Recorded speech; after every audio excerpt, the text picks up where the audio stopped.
Like I say, I feel comfortable recommending this because there's been no study to say that melatonin supplementation can be harmful. The reason I cautioned against bigger dosages is just because it might shut down your natural production to some degree, which you don't want if possible. I mean, you could supplement melatonin for the rest of your life and be fine, but it's better to use as little as possible. So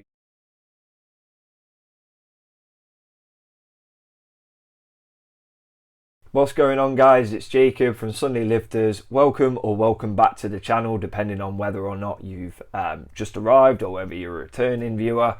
Either way, it's massively appreciated and good to have you along.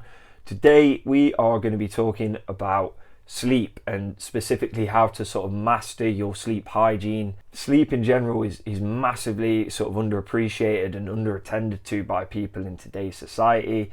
You've got people working night shifts more often, people just staying up later in general because of, you know, electronics, being able to play video games, watch TV, movies, whatever it is, and people just tending to not stick to the sort of the typical circadian rhythm our ancestors had, which was sort of getting up as the sun rose and going to sleep as the night fell upon them. When I say optimize sleep hygiene, I essentially mean sort of the practices you have in and around actually being asleep, because the things you do during the day do actually affect your sleep quality as well. Proper sleep practice is massively important, and it has so many benefits. It can help you sort of get over illness quicker. It can alleviate symptoms of disease. If you've got fatigue, you know, obviously it restores energy. It's when muscle is built. It's when growth hormone is released. It's sort of when your mind, you know, there's speculation through dreaming. This is how your mind sort of clears itself, ready for the next day. All these things happen, and if we don't get enough sleep, there's so many areas that can be affected. So I'm going to give you 5 things you can do today that will sort of help optimize your sleep and help you master your sleep hygiene, essentially. Before we go any further, guys, if you could just drop this a like or a comment and consider subscribing if you're not already, it massively helps the channel and it is really appreciated. Number 1, guys, is light. The melanopsin cells and the retinal cells in our eyes need to be exposed to blue light during the day. The sun is obviously the most optimal source of blue light you can get, and what you want to be doing when you get your sunlight is making sure you're not wearing sunglasses, making sure that you actually go outside and expose your skin directly to the rays, as well as sort of like your eyes getting the general brightness and blue light from the sun. Obviously don't look directly into the sun, I'm sure I don't have to tell you that, but just in case. But yeah, what we want to be doing is getting that direct sort of contact with the blue light emitted from the sun. It's the strongest blue light you can get. Even being behind a clear glass window will actually effectively half, but it's hard to say exactly how much it will reduce the blue light you get from the sun. It doesn't exactly scale in a sort of linear fashion, so it's difficult to say, but it usually halves the amount of blue light you receive via refraction. You know, when the light hits the glass, it scatters into many different directions. That being said, obviously if you're working inside an office or from home, try and get you know, next to a window. Have that window open if you can. And if you're in the car, again, maybe put your windows down and just expose yourself to the direct sunlight. The reason we want to be exposed to blue light and make sure our melanopsin and retina cells in the eye are exposed to it is because this helps manage our circadian rhythm. When you get enough light through the day, you sort of make sure that by the end of the night you've got enough natural melatonin to help you fall asleep. You can actually measure the light in your immediate vicinity via apps where you can use the measurement of lux to measure light. Now obviously if you download one of these apps, I've got one myself. I'm sorry, I can't remember what it's called, but there's only like 2 when I searched, so you know, it's one of them. The accuracy is debatable, but obviously any guide to go by is better than nothing. Andrew Huberman, a neuroscientist and tenured professor at Stanford School of Medicine. He's got an incredible podcast where he covers this off in some real detail, goes into sort of all the neuroscience and biology of it all, and why you want to sort of make sure you are getting that blue light during the day. I'll link it down below. I highly recommend it and suggest you guys check it out. So you want to diminish the amount of blue light you're getting throughout the day. Obviously, as the sun starts to come down, you want your body to know it's starting to get dark. So light should be turned down. If you're going to be going on devices late at night, you want to make sure a lot of them these days have a night mode where the screen kind of yellows. That's highly recommended. If you do have to have light on at night and you have the option, red light is always best. However, I just want to emphasize that any light going into your eyes and stimulating the melanopsin and retinal cells in the eye will sort of fool your biology into thinking it's still daytime.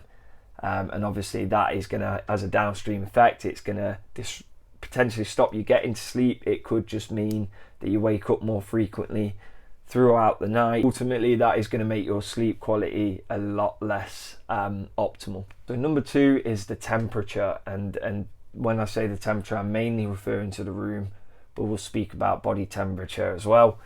The room temperature for optimal sleep should be around 16.6 or 18.8 degrees Celsius. If you go by Fahrenheit, it's around 62 to 66 degrees on that front. So you want to make sure at night your body temperature is generally colder than it would be in the day. The reason being mainly because if you can get into a sort of pattern of making sure you're cooler at night and warmer in the day, again, this is sort of a signal to your body that helps maintain circadian rhythm. It knows when you start getting colder towards the night time, that's the time when you go to sleep, you start getting tired.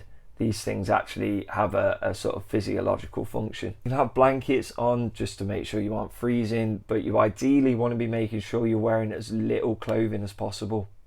Number 3 is diet and eating time. I'm throwing them in together. Diet wise, it's been shown in studies that having simple carbs and sort of a lot of sugar in your diet can actually make your sleep quality worse.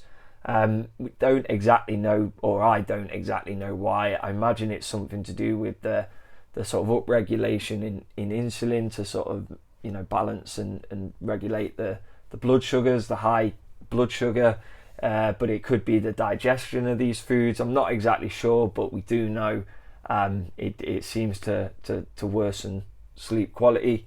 Again, I can sort of vouch for this a little bit from an anecdotal standpoint. I used to, and still do sometimes, I'm really bad for it, eat very late at night. And when I have a massive sort of carb load, a big pizza, there's like these 14-inch pizzas you can get from Asda. I think they're 14-inch.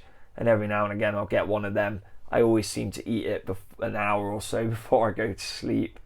And I always wake up multiple times in the night. Needing a drink, and I just feel groggy the next day.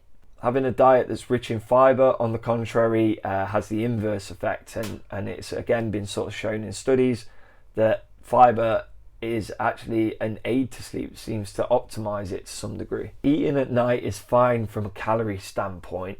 People say, oh, if you eat at night, you'll store it as fat. Those sort of things are never entirely true, but they always stem from some kind of truth. We don't partition nutrients as well when we sleep, but ultimately, like I always say, calories in, calories out always works. However, purely from a sleep optimization standpoint, you want to be eating about at least 2 hours before you go to sleep, and like I say, avoid sort of really sort of big carb loaded meals. Lots of simple carbs, sugar, all that sort of stuff will disrupt sleep. Number 4, sleep duration. I'm sure you saw this one coming.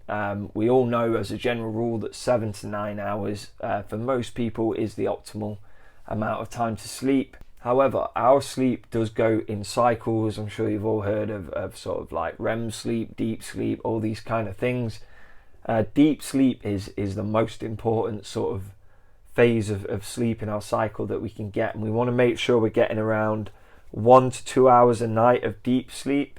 Deep sleep seems to be the part of the sleep cycle where we get optimal recovery and sort of replenish our health. It's when growth hormone is released. It's when muscle muscle repair starts to happen. Muscle fibers are sort of repaired. It is my recommendation, and I need to get one of these myself. I'm saving up for one at the moment.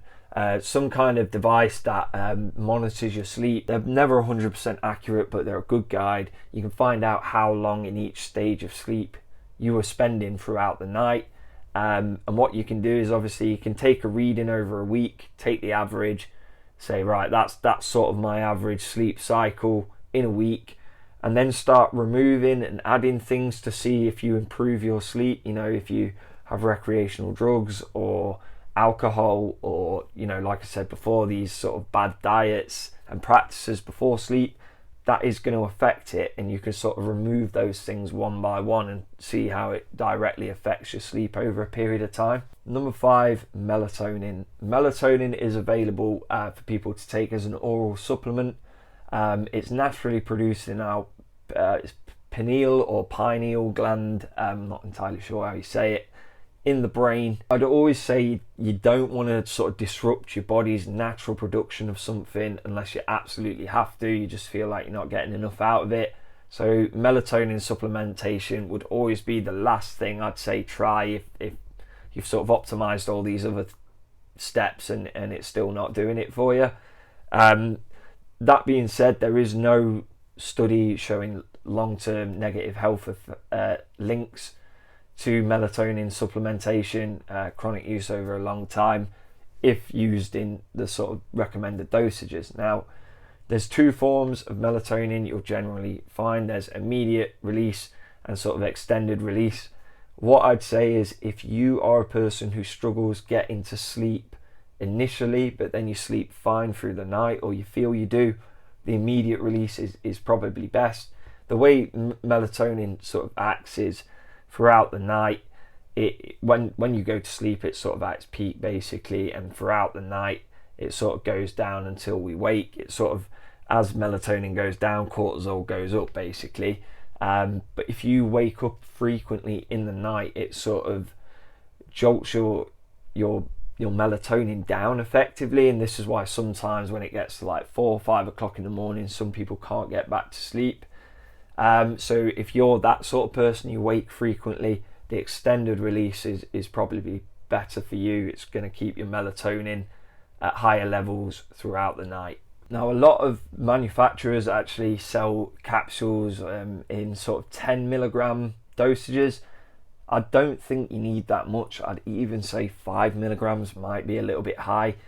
Try 2 to 3 milligrams just to start with, and if that works for you, there's no need to go any higher than that. So conclusions, guys, there is 5 things you can do, science-backed ways you can basically optimize your sleep. I know they're not that exciting, but they really do work if you put some effort into it. Many of these things I need to start doing more myself. I'll be honest, sleep is the area I struggle with more than anything else, more than diet, more than training, more than sort of any work related aspect. It's sleep that I struggle with. I'm often looking at computer screens late at night. I eat very late at night because I normally do like a 24 fasting during the day. I also don't take melatonin myself. I've never tried it, but I have heard very good things. Like I say, I feel comfortable recommending this because there's been no study to say that melatonin supplementation can be harmful. The reason I cautioned against bigger dosages is just because it might shut down your natural production to some degree, which you don't want if possible. I mean, you could supplement melatonin for the rest of your life and be fine, but it's better to use as little as possible so you're still producing some as well. That's all I'm going to touch on today, guys. Thank you very much if you stuck with it to the end. As always, it's hugely appreciated. If you haven't already, just consider dropping this video a like, a comment, and subscribing if you're not already. It helps the channel grow and it is hugely appreciated. If you want to work with me, you can email me at sundaylifters@gmail.com for meal plans, workout plans, and online coaching. You can also follow me on my socials. It's at SundayLifters. I'm on Facebook, Twitter, and Instagram. Thanks a lot, guys, and I'll see you again soon.